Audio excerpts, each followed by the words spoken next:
Hello, soyez les bienvenus à notre sondage des Écritures aujourd'hui.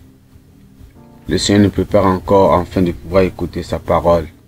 Et je sais que vous serez seulement si bénis parce que le Seigneur veut nous en parler encore. Prions. Père, nous te bénissons, nous te glorifions, ton nom de gloire pour cette opportunité que tu nous as donnée afin que nous puissions écouter ta parole. Ta parole du Seigneur, que 2 ou 3 personnes se réunissent en ton nom, tu es au milieu d'eux. Nous prions et nous demandons, Seigneur, que tu viennes au milieu de nous, afin que, Seigneur, dans cette étude, à la fin, que ton nom soit loué. Holy Spirit, qu'il y ait le Saint-Esprit qui vienne, qui nous enseigne. Au nom de Jésus, nous avons prié. Amen.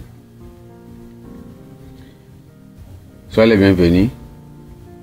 La fois passée, nous avons vu notre thème. Nous sommes toujours dans le livre de Nombres. Et nous avons vu le Nombre chapitre 34, où nous avons vu un thème qui était intitulé la préparation pour la possession de la terre promise. Et là, nous avons appris que sur l'itinéraire ou bien le voyage d'enfants d'Israël de l'Égypte jusqu'au Jourdain, c'est-à-dire vers proche de la terre promise de Canaan. Et l'Éternel est avec eux, la fidélité, la compagnon et la communion de l'Éternel est avec eux.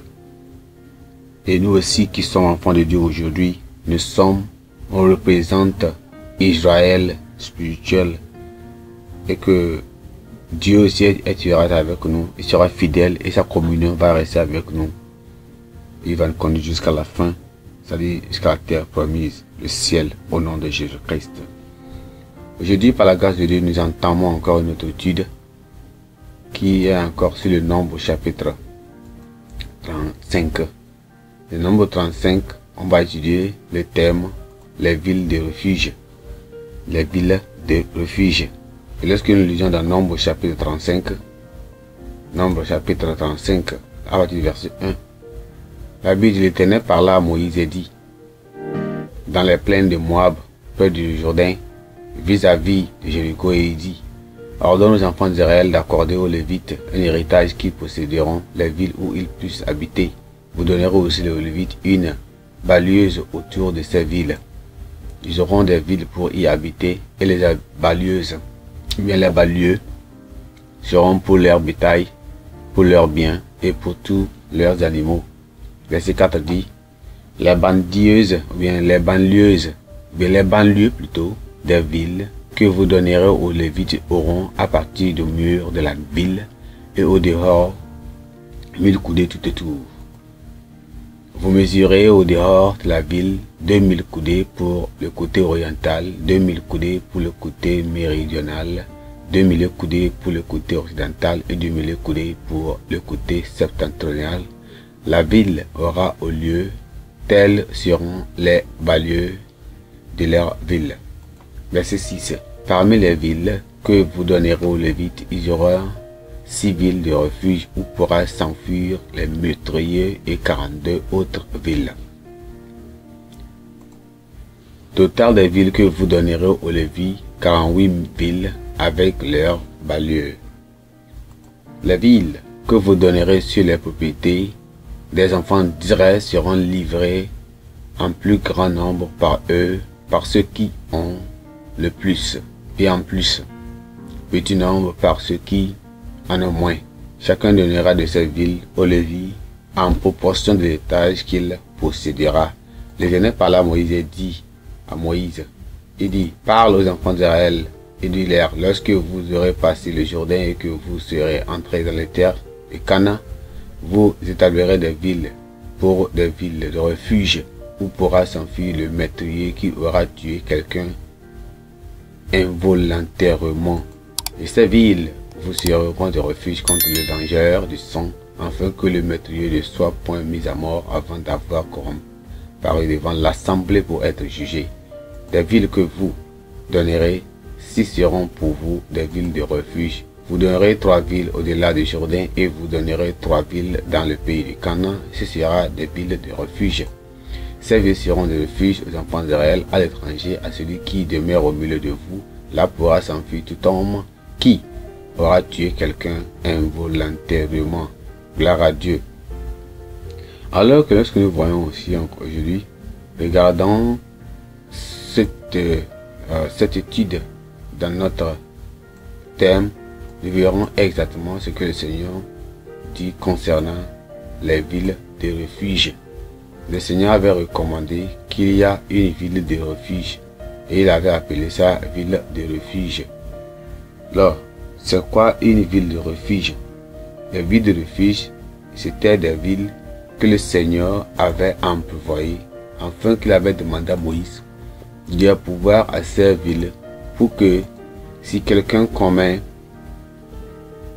un meurtre involontaire, la personne peut s'enfuir parce que peut-être que la famille de ces personnes ou bien les relatifs de ces personnes vont en vouloir à la vie de ce meurtrier. Alors la personne peut s'enfuir dans ce lieu-là pour aller de solitude ou bien d'être sain et d'être sauf jusqu'à ce que la personne soit jugée et voir si la personne est en défaut ou pas avant d'être condamnée. Donc c'est la raison pour laquelle le Seigneur avait mis. C'était un lieu de refuge, qui était un lieu de sauvegarde, un lieu d'être sauf en ce lieu-là. C'est la raison pour laquelle le Seigneur avait dit cela. Notre verset clé ici, c'est le verset 11, bien que je viens de lire. Vous vous établissez des villes qui soient pour vous des villes de refuge où pourra s'enfuir le meurtrier qui aura tué quelqu'un involontairement. C'est le mot ça. Le mot c'est involontairement. Involontairement.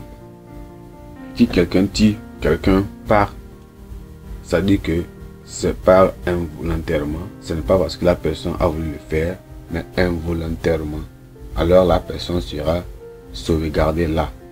Alors lorsque nous voyons exactement ce que nous parlons de ces villes involontaires, ces villes-là, dans le cadre de la surveillance et de sa providence à l'égard des enfants d'Israël, Dieu ordonna aux anges tribus de fournir 48 villes et banlieues aux Lévites.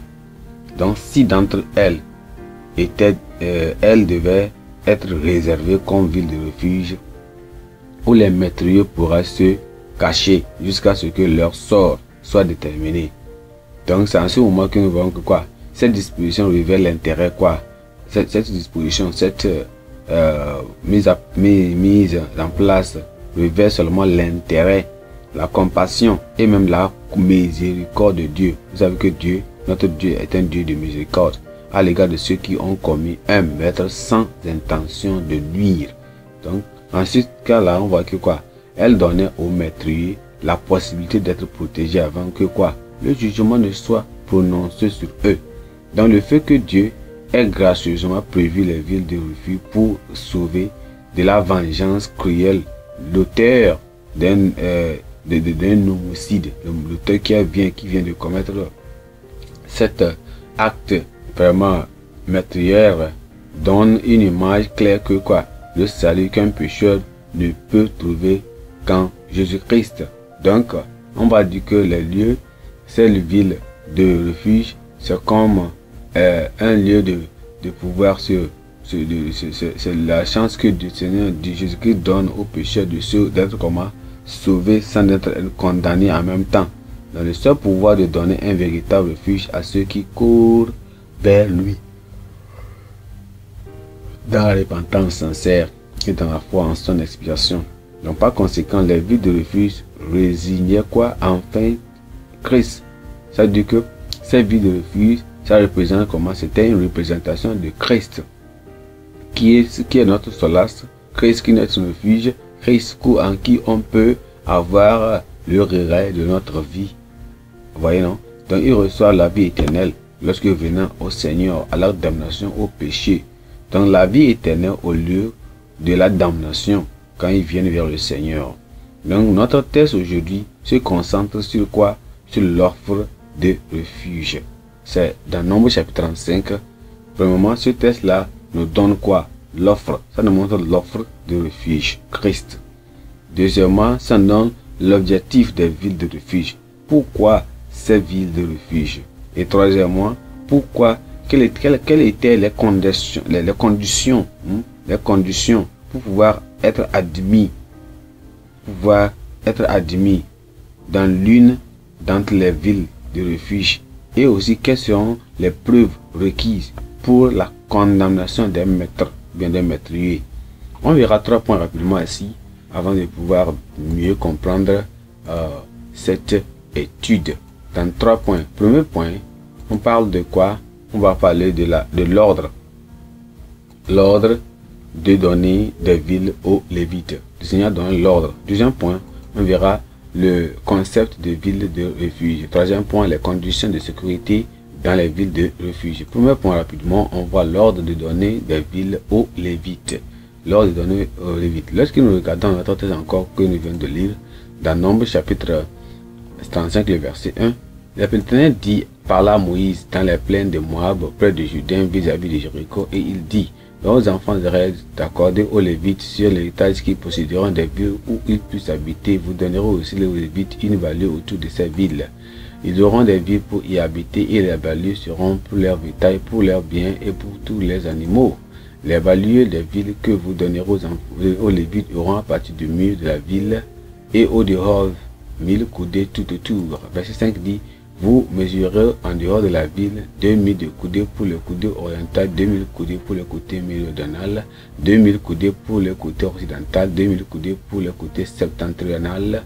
Les villes seront au milieu telles seront les banlieues de leur ville. Vous voyez ici dans le Seigneur ici en train de parler, il décrit comment ces villes devaient être organisées. Donc en ce moment ici nous voyons que quoi? Dieu a ordonné aux enfants d'Israël de donner des villes aux Lévites pour qu'ils habitent, et des banlieues pour que leurs animaux puissent y paître. Donc ce commandement a été donné en prévision de l'installation des différentes tribus dans leur héritage dans la terre promise à Canaan. Donc chaque tribu devait donner des villes pour les Lévites, afin que chaque tribu ait des Lévites parmi elles. Voyez non? Donc il devait donner certains pour que chaque tribu ait des Lévites qui représentent Dieu et vont servir Dieu en eux là-bas. Donc de cette manière, le ministère de Lévite, celui d'enseigner la parole de Dieu au peuple, exercer le ministère dans le tabernacle et s'occuper des offrandes quotidiennes seront répandus sur tout le territoire. C'était pourquoi, pour faire de cette en sorte que chaque Israélite puisse ici avoir accès, parce que tous ne doivent pas aller voyager pour aller dans notre territoire pour pouvoir avoir accès au culte. Donc chaque tribu dans leur lieu, dans leur territoire où ils sont, ils doivent avoir les pasteurs là, ces leaders là qui devaient être là pour prêcher la parole de Dieu à eux. Donc 48 villes qui devaient être données par toutes les tribus d'Israël étaient basées sur la proportion de leur héritage. Donc il s'agit d'un principe scripturel que Dieu attend de ses enfants lorsqu'il donne pour son œuvre. Donc chaque fois que Dieu nous accorde plus de ressources, il attend que quoi? Nous donnions aussi en fonction de la proportion de notre bénédiction. Cela vaut non seulement pour nos biens, mais aussi pour notre temps. C'est-à-dire que nos temps, notre talent, notre connaissance, notre savoir-faire. Donc tout cela, on doit se donner ça au Seigneur Dieu, au Seigneur. Donc les tribus qui avaient leur héritage devaient donner plus de villes, tandis que celles qui avaient moins devaient aussi donner moins, selon Luc chapitre 12, le verset 48. Donc ce que le Seigneur demandait à eux de faire, de donner, afin que tous puissent avoir les Lévites qui vivent auprès d'eux. Donc on voit que quoi, dans ce commandement ici, nous voyons exactement quelque chose de tellement important. C'est-à-dire que dans ce commandement, qu'est-ce que nous voyons? Dans ce commandement, nous voyons que nous pouvons tirer des leçons suivantes. Première leçon que nous pouvons en tirer, c'est quoi? Le Seigneur voulait que les Lévites apprennent à dépendre de lui. il voulait que les Lévites apprennent comment à dépendre de lui. En lui donnant quoi? En ne leur donnant aucun héritage parmi les enfants d'Israël. Dieu voulait que quoi? Son peuple sache que la vie d'un homme ne se résume pas à l'abondance de ses biens. Vous savez cela, non? C'est un adage. Donc, ils devaient donc se contenter des choses que Dieu leur permettait d'avoir. Aujourd'hui encore, les croyants doivent se méfier du mal répandu de la convoitise et du matérialisme, tout en travaillant dur, en priant et en croyant en Dieu pour de nouvelles percées, et devaient se contenter de ce qu'ils ont actuellement, ce que le Seigneur veut que nous fassions. C'est ça. Deuxièmement, quelle est la leçon? Il était nécessaire de donner aux Lévites la possibilité de se concentrer sur leur ministère d'attente et de servir dans le tabernacle. De servir le Seigneur dans le tabernacle. Ce que le Seigneur voulait qu'ils fassent, qu'ils continuent à servir le Seigneur dans le tabernacle. Donc il s'agit quoi? Il s'agissait de leur préserver des distractions inutiles en tant que pasteur, en tant que leader, que tous ils œuvrent ce qu'ils doivent y avoir, pour que il devait les donner, prendre soin d'eux, afin que ils ne soient pas distraits de quoi manger, de quoi travailler. Je dois aller travailler, je dois faire ceci. Donc tout devait être leur donné, afin qu'ils ne soient pas distraits dans leur ministère. Et troisièmement, troisième leçon, on voit que quoi? Les Lévites avaient besoin de ce soutien, car ils n'avaient pas d'héritage parmi le peuple. Souvenez-vous que lors de l'héritage, du partage de Canaan, ils n'étaient pas parmi. Rien n'a été leur portion. De même, les croyants aujourd'hui, nous les croyants aujourd'hui, nous sommes encouragés à prendre soin de nos ministères. Nous sommes encouragés à prendre soin de nos ministères, de nos ministres, prendre soin de nos pasteurs, de nos leaders, qui pourraient être considérés comme les Lévites de notre temps. Donc ces Lévites aujourd'hui, en ce moment, ceux qui sont nos pasteurs, ceux qui sont nos leaders, ceux qui sont notre pasteurs, c'est eux qui prennent soin de nous. C'est à nous de prendre soin d'eux, afin qu'ils ne soient pas distraits de la faim, des besoins, de quoi que ce soit ici et là, et qu'ils se concentrent sur l'œuvre de l'Éternel et pouvant prier pour nous. Prions aussi intercéder en notre faveur, afin que tout ce que nous voulions, nous puissions le voir. Nous allons le faire au nom de Jésus-Christ. Quatrièmement, on voit quoi? Les villes. On voit que quoi? Les villes que Dieu a accordées aux Lévites suffisaient à leurs besoins. Vous voyez, non? Cela nous enseigne que quoi? Cela nous enseigne que nous devons être généreux dans les provisions que nous donnons à nos ministres. Nous devons être comment? Généreux pour donner à eux. Donc, cinquièmement, en donnant aux Lévites des villes dans tout le pays d'Israël, le Seigneur a montré qu'aucun des membres de son peuple qui ont servi avec diligence et fidélité, que ce soit en plein temps ou en temps partiel, ne restera sans récompense adéquate. Donc ils seront récompensés massivement par les provisions physiques, même spirituelles et même comment? Matérielles. Que le Seigneur nous aide à prendre soin de nous leaders au nom de Jésus-Christ. Gloire à Dieu. Et ce que le Seigneur nous demande à faire, nous allons le faire. Et lorsque nous servons le Seigneur, et le Seigneur sera si content parce que nous avons le temps de lui servir. Gloire à Dieu. Point numéro 2, rapidement, on voit le concept de ville de refuge. Le concept. Lorsque nous lisons dans le verset 6 jusqu'à le verset 15 de Nombre chapitre 35, on voit aussi exactement que lisons un peu le verset 6 surtout. Lisons le verset 6 de Nombre chapitre 35. La Bible dit que quoi? Parmi les enfants, bien parmi les villes que vous donnez aux Lévites, il y aura 6 villes de refuge où pourra s'enfuir le médrier et 42 villes. 42 autres villes. Vous voyez, il parle des villes de refuge. Ces villes de refuge où quelqu'un pourra s'enfuir et aller vers ces villes de refuge. Le Seigneur parla qu'ils doivent y avoir ces villes de refuge lorsque quelqu'un commun veut le tuer. Donc Dieu ordonne aux enfants d'Israël de désigner 6 des 48 villes données aux Lévites comme des villes de refuge. 3 de ces villes devaient être situées sur le territoire de Ruben, Gad et la demi-tribu de Manassé. tandis que les 3 autres devaient être situés à l'autre côté du Jourdain pour recevoir ou bien pour déservoir les autres tribus. Donc ces villes devaient être bien réparties et situées en des endroits stratégiques, de sorte qu'une personne fuyant pour se réfugier n'importe où dans le pays puisse atteindre de temps la ville la plus proche.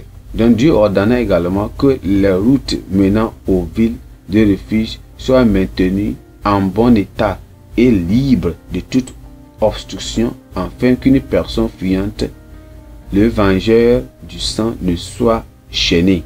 Vous voyez cela, non? On peut voir ça dans Deutéronome chapitre 13, le verset 3, Deutéronome chapitre 19, le verset 3, où la Bible dit quoi? Tu établiras des routes et tu diviseras en 3 parties le territoire du pays que l'Éternel ton Dieu va te donner en héritage, et en sera ainsi afin que tout métrieux puisse s'enfuir dans ces villes. Vous voyez, non? Vous voyez, non? Donc les villes de refuge devaient servir d'asile temporaire aux métrieux pour qu'ils s'y réfugient, afin que après il sera maintenant comment jugé. C'est ce que le Seigneur voulait qu'il sache. Mais nous devons savoir aujourd'hui que quoi? Christ est aujourd'hui quoi? Notre lieu de refuge. Si, donc Christ est notre refuge et notre sauveur. Sachant cela, que on ne doit pas encore, c'était seulement une image, c'était une représentation. Donc Christ est aujourd'hui comment? Notre refuge. Christ est notre refuge et notre sauveur. Il y a de salut en aucune autre personne. Il n'y a de salut en aucune autre personne, sauf Christ. Les pécheurs qui fuient vers lui pour être sauvés ne seront pas seulement sauvés, mais bénéficieront également d'une protection continue sous son amour et son soin. Donc pour s'approprier de ces bénédictions, le pécheur doit reconnaître son état de pécheur, se repentir de son péché et accepter Christ comme son Seigneur et Sauveur personnel. Dans la foi en Christ garantit quoi? La protection divine. Ceux qui viennent à Christ trouveront le repos, la sécurité, le secours pour leur âme. Ce que on te verra. Venons à Christ, ceux qui sont pécheurs, et ils trouveront le salut pour leur âme au nom de Jésus-Christ. Point numéro 3 rapidement, les conditions de sécurité dans les villes de refuge. Il y avait certaines conditions avant qu'ils puissent y être. Lorsque nous lisons dans Nombre chapitre 35, le verset 16 à 35, jusqu'à la fin, il y a les conditions qui ont été énumérées. Et ces conditions sont énumérées parce que rien, tout ce que nous devons avoir sur cette terre, c'est conditionné.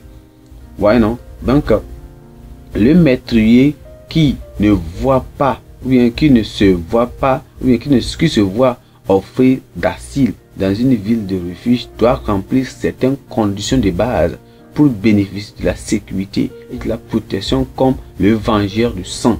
Vous voyez cela, non? Il doit remplir certaines conditions comme celui aussi le vengeur du sang. Il doit aussi remplir certaines conditions. Et ces conditions doivent être remplies afin que quoi? Là où il est en train de courir vers soit vraiment juste. Donc il doit y demeurer jusqu'à la mort du souverain sacrificateur. Vous voyez, non? Il doit y demeurer jusqu'à la fin, jusqu'à la mort du souverain sacrificateur, avant de retourner dans sa propriété. Si le métrier enfreint cette clause et en est tué, le vengeur du sang n'est pas coupable de meurtre. Donc il devait également se conformer aux règles des Lévites qui gardaient la ville de refuge et se soumettre à eux. Donc pour rester dans la ville de refuge, il fallait faire preuve de maîtrise de soi. Vous voyez cela, non? Vous voyez la condition? Donc il devait aussi avoir la maîtrise de soi, de discipline, pour résister à toutes les tentations de franchir les limites de la ville. Parce que quoi? Cela implique que quoi? Quel que soit l'intérêt qu'il porte à sa propre ville, il doit le sacrifier pour rester en sécurité. Le cas de Chiméi, à qui le roi Salomon avait accordé une animiste, bien disons amnistie, conditionnel pour qu'il puisse rester dans la ville de Jérusalem, qu'il a violé ou même il a perdu la vie. Mais c'est une illustration. Dans 1er Roi chapitre 2, le verset 39, on voit cela là-bas. Donc, la sécurité conditionnelle de métruyer dans la vie, c'était pas perpétuel, c'était conditionnel. Dans la vie de refuge, renvoie à la sécurité conditionnelle des croyants en Christ. Les gens disent que une fois sauvé, et c'est sauvé pour toujours. Jamais. On n'a jamais le salut complet, le salut éternel. Jamais. Lorsque le pécheur se repent, il vient à Christ, il a le salut. Mais lorsqu'il retourne encore à se vomir au péché encore, il devient pécheur. Ce n'est pas une fois sauvé, sauvé pour toujours. Jamais. Un chrétien est en sécurité en Christ, à condition qu'il continue à demeurer en lui. C'est ça. Donc, cela montre quoi? La doctrine, ce qui donne ces églises, ces lieux d'adoration qui protestent, qui mènent cette fausse doctrine, disant que la sécurité inconditionnelle ou bien universelle des croyants tellement est fausse.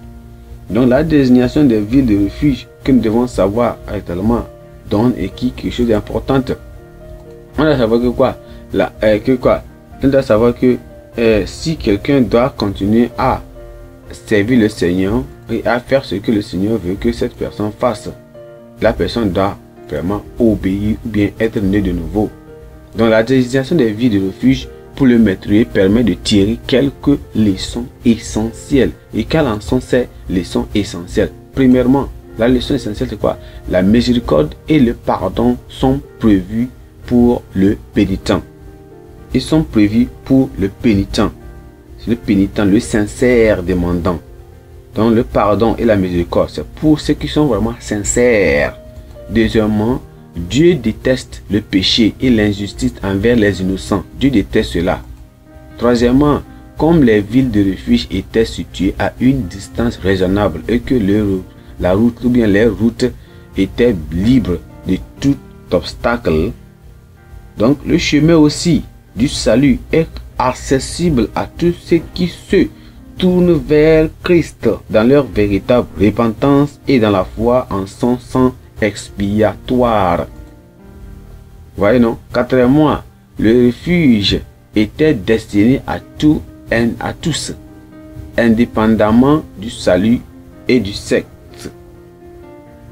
C'est-à-dire que du genre, cette disposition mettait quoi? Les riches et les pauvres sur un pied d'égalité.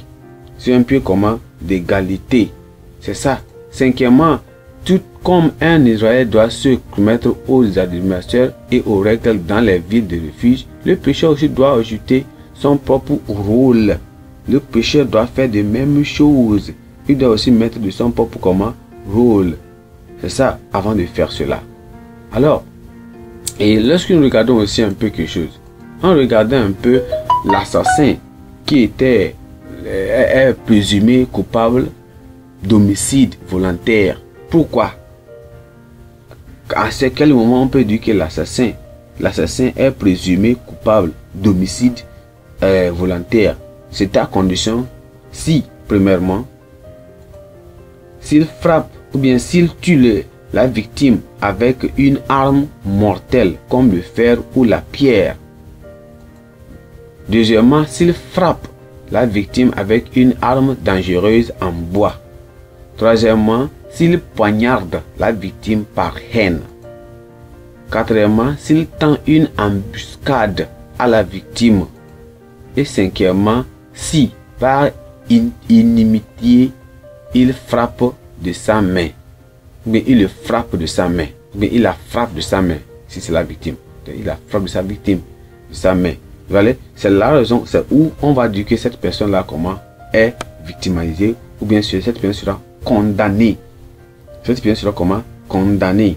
Donc dans les conditions du procès, Dieu prévu qu'il y ait des témoins qui déposent contre cette personne. Au moins 2 ou 3 témoins témoignant de ce que la personne en est faite. Et là, on va maintenant juger cette personne de ce qu'elle a fait mauvaise. En conclusion, on va dire que quoi? Dieu a dit aux enfants d'Israël d'éviter de polluer la terre en versant du sang innocent. Dieu nous a dit cela, qu'il n'a qu'à de protéger la terre en évitant du sang innocent. Du sang innocent. Dieu nous a dit cela. Vous voyez toujours aujourd'hui les choses qui se passent autour de nous. Quelqu'un, on voit des justices de multitude. Soit dans le marché, soit quelque part, on les voit sur les réseaux sociaux, que quelqu'un va crier, ou voit un voleur, ou crier, que quelqu'un fait comme ça. En même temps, cette multitude vient comme ça, et ils s'embêtent sur la personne, ils vont tuer jusqu'à le gars, cette personne-là. La justice de multitude, sans raison, sans juger. La raison principale pour laquelle nous gardons nos vies libres de toute forme de pollution est que Dieu habite en nous. Nous sommes le temple de Dieu. Donc c'est la présence en nous. Et c'est sa présence en nous. Et non la crainte de la discipline. On ne doit pas craindre la discipline. Seulement on doit craindre que quoi? Dieu est en nous et nous devons rester comme saints. Les gens ne veulent pas faire le péché. Ils vont commettre des dégâts parce qu'ils sont peurs des punitions de ce qui va arriver à eux. Non. On doit seulement avoir plutôt peur de ne pas faire le péché, de commettre les dégâts parce que Christ est en nous et il vit en nous. Ce qui est vraiment important. Gloire à Dieu. Que le Seigneur nous aide à obéir à sa parole et que nous aussi, nous allons venir à nous, à Christ. Si les pécheurs vont venir à Christ et nous qui sommes enfants de Dieu, on va préserver notre temple qui est notre corps en sainteté et en justice afin que Christ qui est en nous sera ainsi content au nom de Jésus-Christ. Prions. Père, nous te bénissons, te rendons grâce, nous t'exaltons pour cette étude. Savons que tu nous as exaucés. Continue à nous aider, Seigneur, à venir vers toi dans le péché. Et au Seigneur, continue, Seigneur, à ne pas prendre la vengeance à notre main. Et rester que, Seigneur, tu nous guides au nom de Jésus-Christ. Seigneur, nous savons que tu nous as exaucés. Au nom de Jésus, nous avons prié. Amen. Merci, que le Seigneur vous bénisse. Et super tardi, on se verra la semaine prochaine. Veuillez vous abonner à notre chaîne et aussi partager aux autres personnes. Que le Seigneur vous bénisse en le faisant ainsi.